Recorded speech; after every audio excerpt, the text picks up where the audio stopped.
kung saan si Xian Tan ay tila nangangamba sa susunod niyang makakaharap sa competition.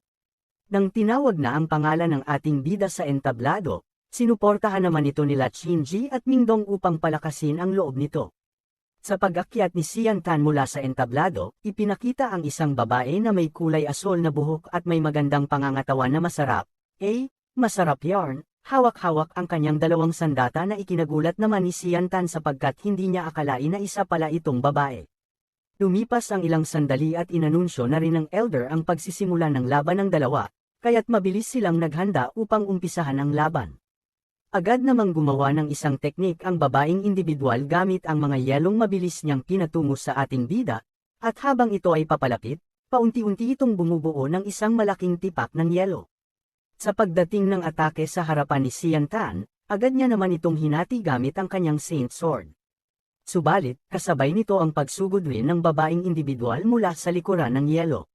Naghanda naman ang ating bida upang atakihin ang paparating na kalaban, ngunit mabilis itong nadepensahan ng babaeng individual nang siya ay lumikha ng isang yelo sa kanyang harapan, dahilan upang ito ang tamaan ng atake ni Xian Tan. Muling naghanda ng atake ang babaeng individual at inactivate ang kanyang teknik na pinatungo niya sa buong paligid ng entablado, na nagresulta naman ng isang makapal na usok, dahilan upang hindi ito makita ng mga manunood. Habang sa kabilang banda naman ay naroon si Xian Tan sa gitna ng makapal na usok. Sa isip-isip niya, kakaiba raw ang teknik na ginagawa ng babaeng individual, at dahil dito, maaaring mahirapan siya na talunin ito. Kaya't kailangan niya raw makagawa ng paraan upang mabilis na matapos ang kanilang labanan. Bigla namang may lumitaw na isang pag-atake mula sa likuran ni Xian Tan na kanya namang napansin. Subalit, nang tatangkain na sana niyang kumilos upang makaiwas, nabalutan ng yelo ang kanyang mga paa, na naging sanhi upang hindi siya makaalis. Kinontrol naman ni Xian Tan ang kanyang Saint Weapon mula sa Void of Space upang wasakin ang paparating na pag-atake at dali-daling winasak ang yelong nakabalot sa kanyang mga paa. Matapos gawin iyon ng ating bida, agad siyang tumalon sa ere upang makahanap ng paraan at maialis ang usok sa gitna ng entablado, ngunit bago pa man makapag-isip si Xian Tan, may mabilis na kadenang yelo ang pumulibot sa ating bida. Agad naman siyang pinuluputan nito sa kamay at kanyang paa, dahilan upang hindi na siya makagalaw ng maayos. Samantala, sa ibaba ay naruroon ang babaeng individual na kinokontrol ang mga kadenang yelo na nakapulupot kay Xian Tan. Maya-maya lang, pinakawalan ng babaeng individual ang kanyang kapangyarihan na damaloy sa mga kadena at lumikha ng matatalim na yelo tungo kay Xian Tan. Napansin naman ito ng ating bida, kung kaya't naglabas siya ng aura dahil tila nais ng babaeng individual na patigasin ang buong katawan ni Xian Tan kaya't lalo niya pang nilakasan ang pagpapalabas ng aura, na naging dahilan upang mawasak ang mga kadena. Mula naman sa mga manunood, naroon si Qin Ji na namangha sa pinakitang lakas ni Xian Tan. Sa isip-isip niya, iyon raw ang spiritual energy na ginamit ng ating bida ng kanyang paslangin si Jia Duwukang mula sa loob ng portal. Ipinakita naman si Xian Tan na lumalagablab ang kulay berdeng aura sa kanyang mga mata at buong katawan. Hindi rin nagtagal, naghanda na rin ang ating bida upang gawin ang isang pag-atake. Sa bilis ng pagsugod ni Xian Tan, lumikha ito ng tila isang kulay berdeng black hole sa kalangitan. At habang papasugod naman ang ating bida, hawak-hawak niya ang kanyang Saint Sword, na tila dumobli ang haba nito dahil sa aurang bumabalot sa kanyang sandata. Ito ay nagbigay ng mabigat na enerhiya mula sa ibaba, dahilan upang manginig ang babaeng individual at unti-unting mag-crack ang entablado. Sa bigat ng paparating na atake ni Xian Tan, biglang nawasak ang kinatatayuan ng babaeng individual, na naging sanhi upang siya ay tumilapon pa itaas. Habang siya ay nasa ere, gumawa rin siya ng isang pag-atake na lumikha ng isang mistulang dragon na gawa sa yelo upang sabayan ang atake ng ating bida, ngunit sa pagtama ng atake ng dalawa, lumikha ito ng mas makapal na usok sa entablado, na ipinagtaka ng mga manunood kung sino ang nanalo. Mula roon, paunti-unting lumitaw sa usok si Xian Tan at ang babaeng individual. Doon, naitanong ng babae kung bakit raw ito huminto sa pag-atake, habang nakatutok ang bawat sandata sa kanilang mga leeg at sa isip-isip ng babaeng individual. Kung anong klase raw na sandata ang gamit-gamit ng ating bida dahil tila may sarili itong buhay. Nagsalita naman si Xian Tan at sinabing iyon raw ay isang martial arts competition lamang, at higit pa ay wala naman siyang galit sa babaeng individual. Kaya't silang dalawa na lang raw ang magpapasya kung sino ang mananalo. Agad namang ibinalik ng babae ang kanyang sandata sa pagkakatutok kay Sian Tan sabay sinabing sa susunod raw na labanan, kung patuloy ito sa pagiging mapagbigay, ay paniguradong siya ang mapapaslang. Sinang-ayunan naman ito ni Sian Tan at tinanggap ang kanyang payo. Mula roon, inanunsyo ng elder na ang tinanghal na panalo ay ang ating bida at siya ang makakapasok sa susunod na round. Sa pagbaba naman ni Sian Tan mula sa entablado, binati siya ni Shinji sa kanyang pagkapanalo. Sinagot naman ito ni Sian Tan na sinuwerte lang siya dahil napakalakas rin ng babaeng individual. Samantala, naitanong naman ni Sian Tan kay Shinji kung nasaan si Ming Dong. Tumugon naman si Shinji sa tanong ng ating bida. Saad niya na ito raw ay tumungo sa kompetisyon dahil siya na ang susunod na maglalaban. Kaya't napagpasyahan nilang panoorin ang laban ni Ming Dong. Lumipat naman ang eksena kung saan naglalaban sina Ming Dong at Tian Muling sa gitna ng entablado. Sa kanilang paglaban, natamaan naman ni Ming Dong si Tian Muling sa kanyang leeg, dahilan upang tumilapon si Tian Muling sa labas ng entablado at si Ming Dong ang tinanghal na panalo.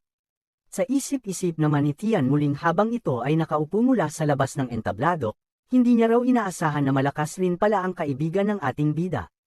Ngunit napawi ang lahat ng kanyang iniisip nang makita niya sina Sian Tan.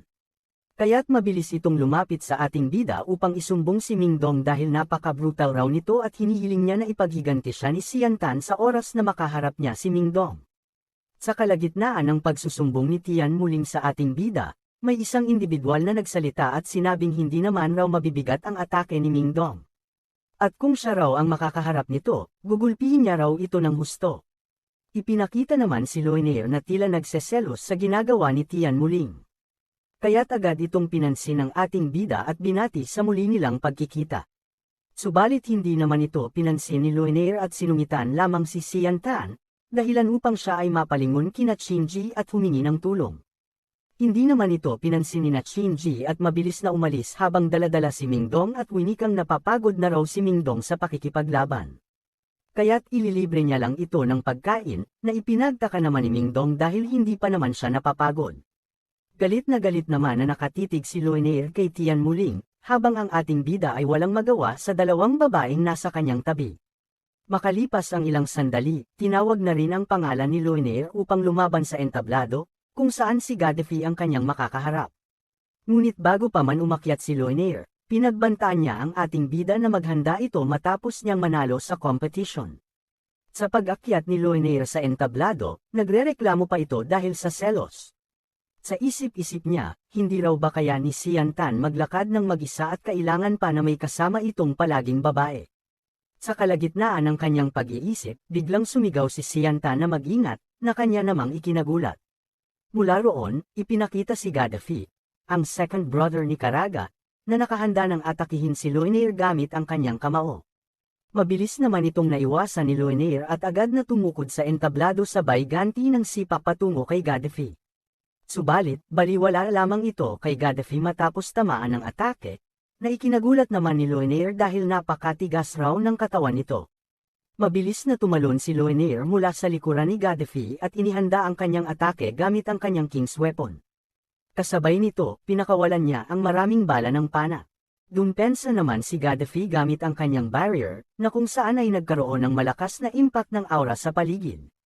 Samantala, sa kabilang banda naman, ang mga manunood, kabilang sina Sian Tan, ay hindi makapaniwala sa ipinapakitang aura ni Gaddafi. Sa isip-isip naman ni Sian Tan, siya raw ay nababahala na baka hindi kayanin ni Loinair na manalo sa labanan.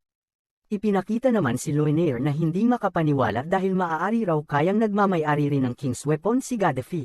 At habang hindi naman makapaniwala si Loinair, biglang sumulpot sa kanyang likuran si Gaddafi upang siya ay atakihin gamit ang kanyang kamao na binalutan ng aura. Napalingon naman si Loinair sa kanyang likuran, subalit huli na ng kanyang mapansin ang kamao ni Gaddafi na papalapit na sa kanyang mukha. Mabilis namang kumilos si Sian Tan upang pigilan ang pag-atake ni Gaddafi gamit ang kanyang kamay, at agad ipinag-utos kay Loinair na tanggapin na lang ang pagkatalo dahil wala siyang laban rito. Dagdag pa niya na ang mga tulad raw ni Gaddafi ay hindi marunong tumigil, kahit sa huling minuto, kaya't hindi niya raw hahayaan na mas lalong mapahamak si Loinair. Nagulat naman si Loinair sa sinabi ng ating bida at namula dahil sa pagiging concern nito sa kanya, kung kaya't kanyang napagdesisyonan na sumuko ayon sa kagustuhan ni Sian Tan. Naglabas naman ng aura si Gaddafi dahil sa panghihimasok ng ating bida at winikang bakit tila raw ay itinuturing siya ng ating bida bilang isang walang kwenta sa kanyang harapan. Tumugon naman si Sian Tan at sinabing binabalaan niya na raw ito na huwag na ituloy ng kanyang brother na si Caraga ang pagpapatuloy ng kompetisyon habang maaga pa, ngunit tinawanan lamang ito ni Gaddafi dahil napaka-boring naman raw ng mga pinagsasabi ng ating bida, kaya't kanyang hinamon si Sian Tan at sinabing aantayan niya raw ito sa ring. Makalipas ang ilang sandali, bumaba na rin sina Sian Tan mula sa entablado. Habang sila ay pababa, nawalan naman ng malay si Luinaire dahil sa labis na pagkaubos ng kanyang Saint Power. Lumipat naman ang eksena sa silid kung saan naroon ang dalawang elder na nais paslangin si Sian Tan. Kanilang pinag-uusapan kung ano ang kanilang gagawing hakbang upang makaganti sa ating bida sapagkat nakuha nito ang mga King's Weapon ng kanilang mga Young Master at mananagot sila sa kanilang mga Master kung nagkataon. Nagalit naman ang isang elder mula sa Shea family dahil wala silang magawa hanggat naruroon sila sa Mercenary City. Sa oras na may gawin sila kay Sian Tan, maaari rin silang managot sa mga opisyal ng Mercenary City. Naitanong naman ng isang elder kung ang makakaharap raw ba ng ating bida sa susunod na round ay ang nagngangalang Caraga. Sinang-ayunan naman ito ng isang elder, kaya't inilabas ng isang elder mula sa Gia family ang isang elixir na tinatawag na Explosive Blood na maaaring magpalakas ng isang spiritual power ng individual at maging martial saint. Wika pa niya, sa pamamagitan raw ng elixir na iyon, makakaya nitong talunin ang ating bida. Samantala, sa kabilang banda naman, nag-uusap sina Gaddafi at Caraga sa isang silid tungkol sa magiging laban ni Caraga kay Sian Tan bukas, at ang kanilang misyon na manalo sa competition upang mas makilala ang kanilang mercenary group. Ngunit sa gitna ng kanilang usapan, lumitaw ang dalawang elder mula sa bintana. Kanilang napag-usapan ang magiging labanan ni Caraga at Sian Tan sa susunod na round.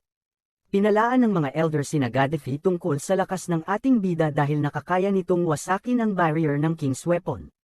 Kaya't hindi na sila nagpaligoy-ligoy pa at ibinigay ang elixir upang magamit sa pakikipaglaban kay Sian Tan. Maya-maya lang, umalis na rin ang dalawang elder.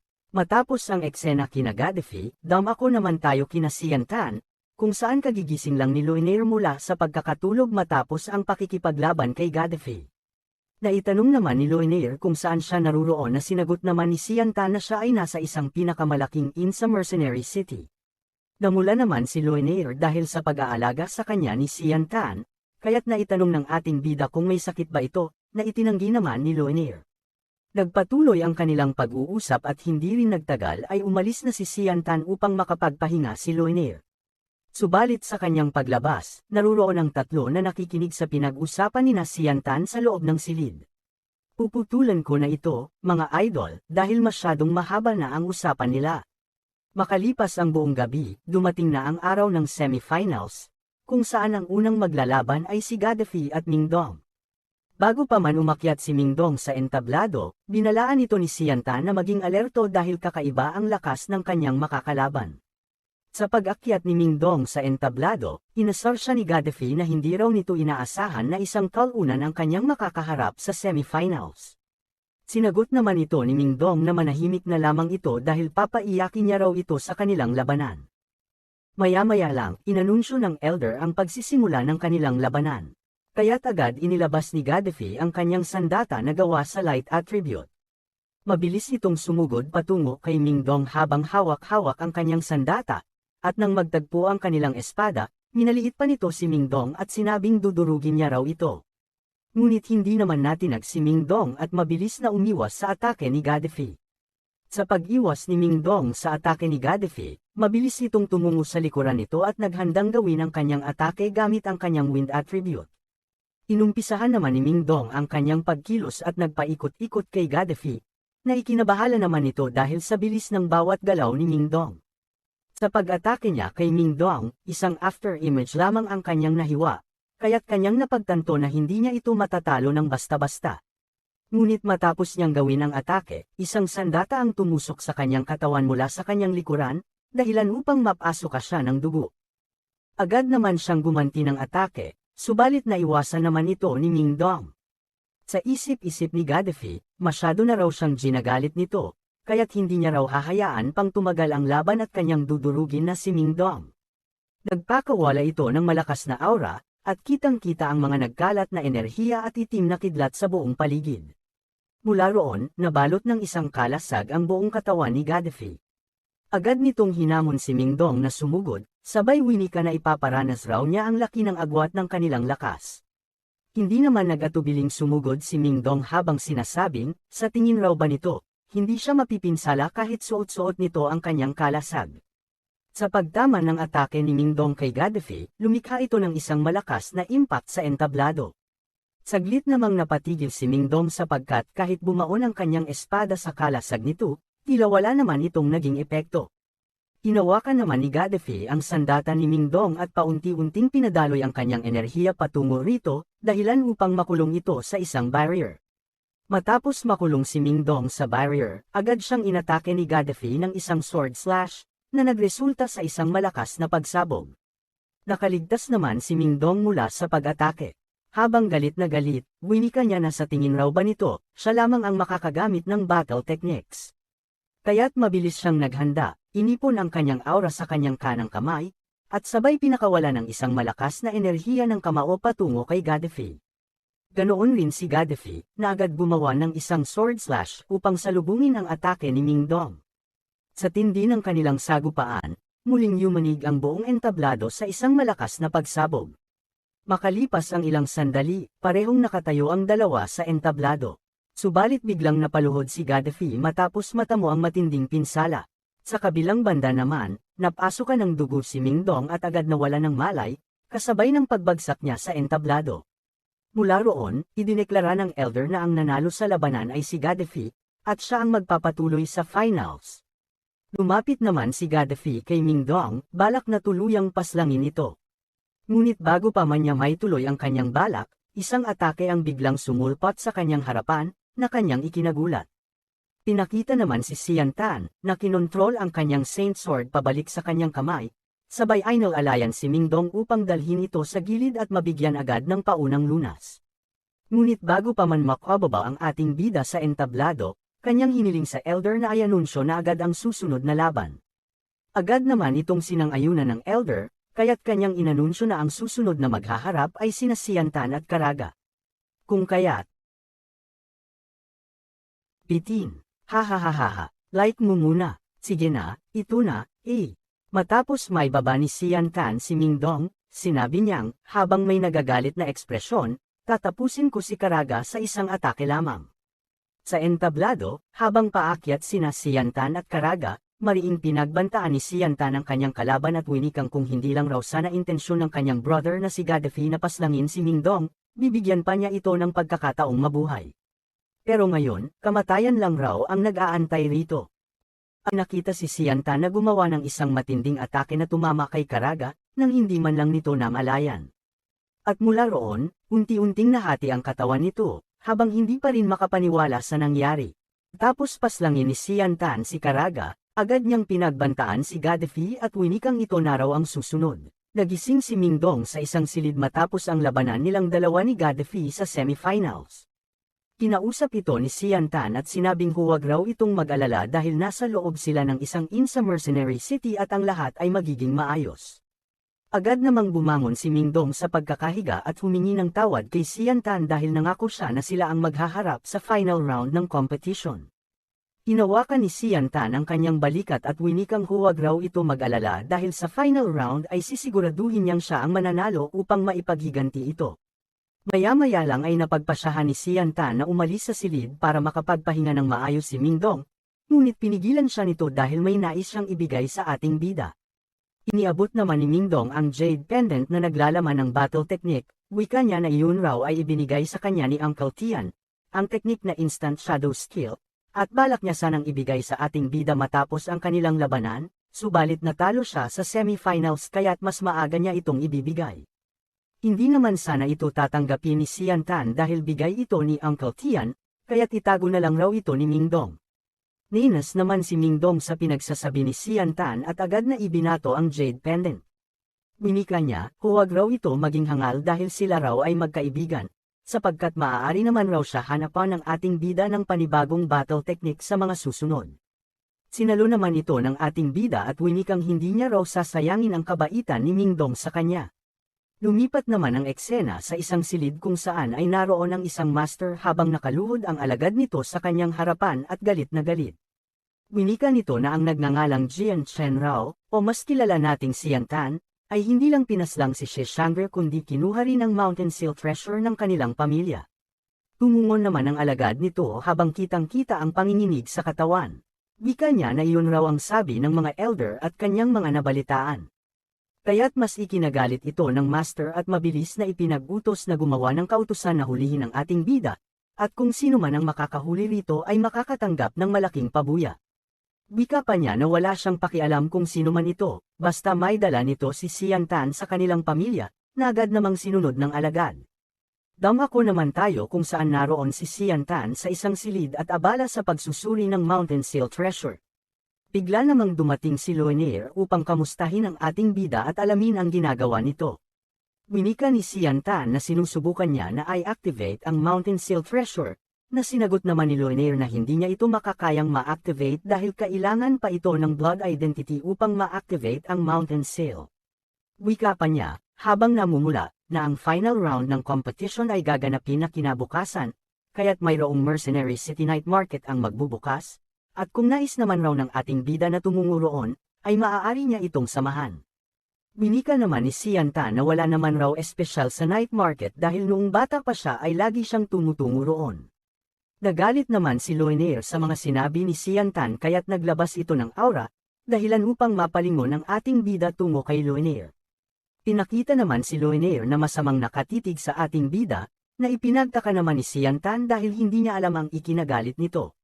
Sa gitna ng kanilang usapan ay sakto namang napadaan si Qin-ji, kaya't tinawag ito ni Xian Tan, subalit sa kanyang paglingon ay nagulat ito nang makita ang nakakatakot na itsura ni Loenair.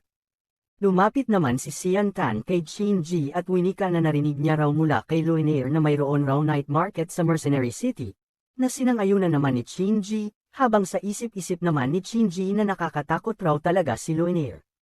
Kaya't matapos kausapin ni Xian Tan si Qin-ji ay sinabi niya kay Loenair na kanya raw sasamahan sina Loenair patungo sa Mercenary Night Market, sapagkat ang night market raw ay tulad rin ng mercenary competition na ginaganap lamang ng isang beses tuwing ika-50 na taon. Sa kanilang pagtungo sa night market ay manghang-mangha naman si Xian Tan sa mga kayamanang kanyang nakita na naruroon.